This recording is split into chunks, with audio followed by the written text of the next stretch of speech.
the killers of Patrice Lumumba, those who toppled Kwame Nkrumah, those who killed Nasser, those who killed Muammar Gaddafi, today are coming to teach us about democracy.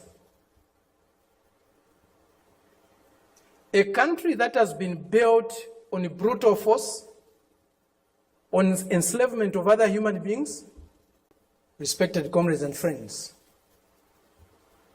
in a truly fair, free, and peaceful world, democracy takes many forms of expression, not only one. I believe democracy is a government in which all the people participate, in which the interests of the people reign supreme,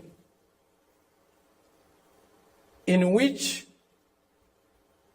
their country's sovereignty, their country's honor is at the top. It seems that this month is a month of democracy discourse in the world.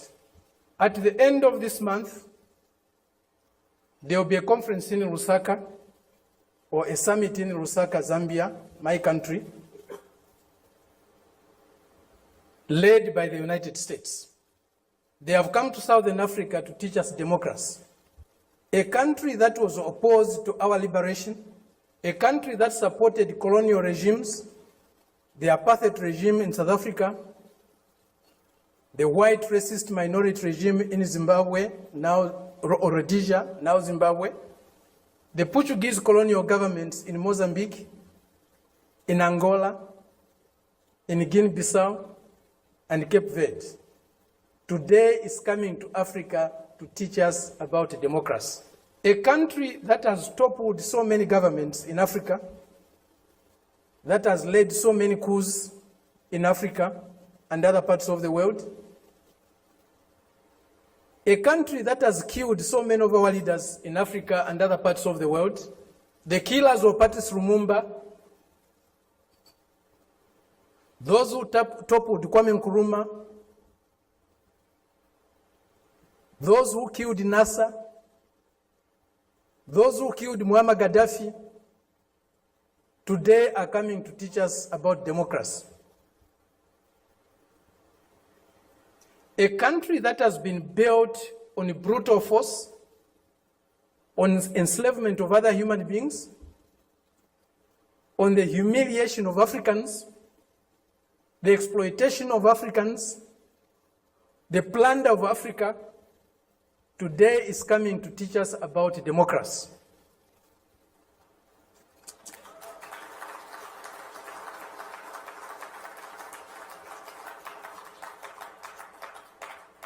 That's the arrogance, the imperialist arrogance, the racist arrogance that we are subjected to.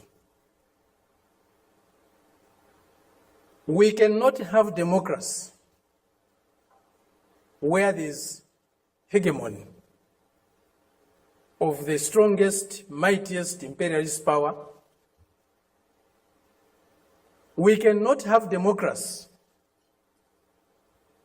where a country's resources, a country's decisions are dictated to by another country.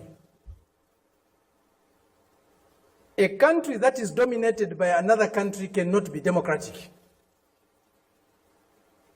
A country that lacks sovereignty cannot be democratic. A people that cannot decide for themselves cannot be democratic. A colony, a neo-colony cannot be democratic. That's why today, even at the United Nations, membership is on the basis of sovereignty. Only sovereign nations can be members of the United Nations, because only sovereign nations can decide for themselves. A colony cannot be a member of the United Nations.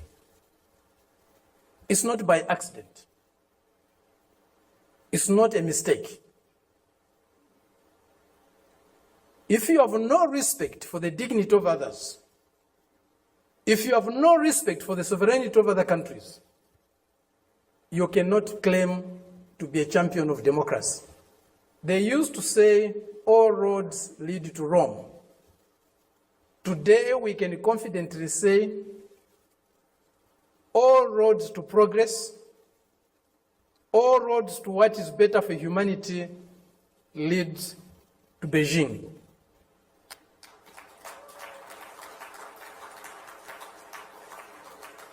This is a country, this is a people that have developed themselves, that has developed itself without colonizing any country in the world, without plundering any country in the world, without subjugating any people in the world.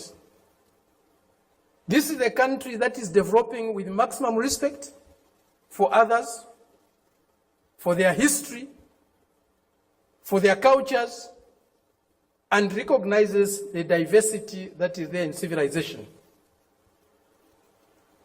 We were only taught one form of civilization, one form of modernization.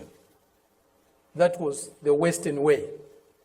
Westernness was a measure of how civilized, how modern you are. We reject that. We reject it because it's not correct.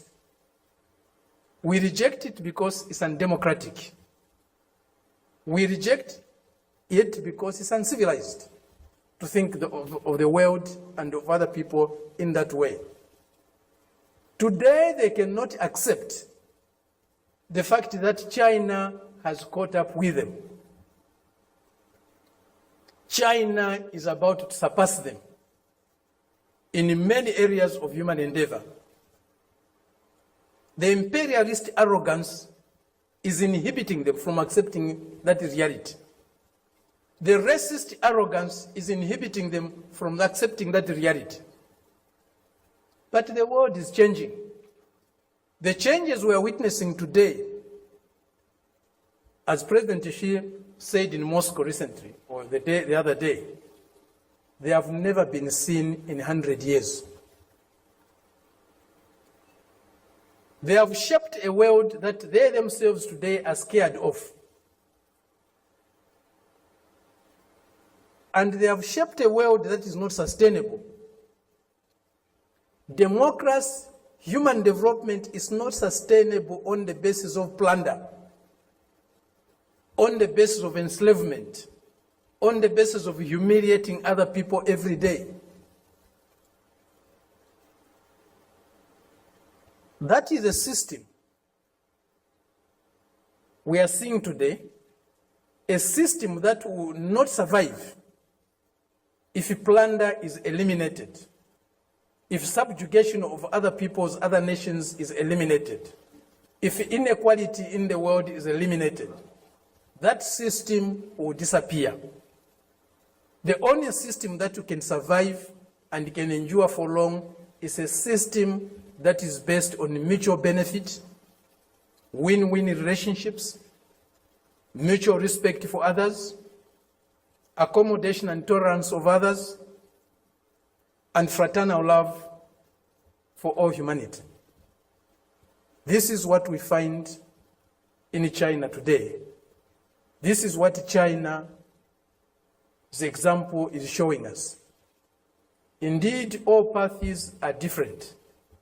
There's no path that is the same, even if they are leading to the same destination. Each path has got its own characteristics. We are seeing that, we are learning that, we are experiencing that today with China. There are many things that need to be done to get the world that we want. A more just, a more fair, a more peaceful world is possible, but it won't drop from the skies. We have to struggle for it. And as Fidel said, if we struggle, we'll win. Thank you very much.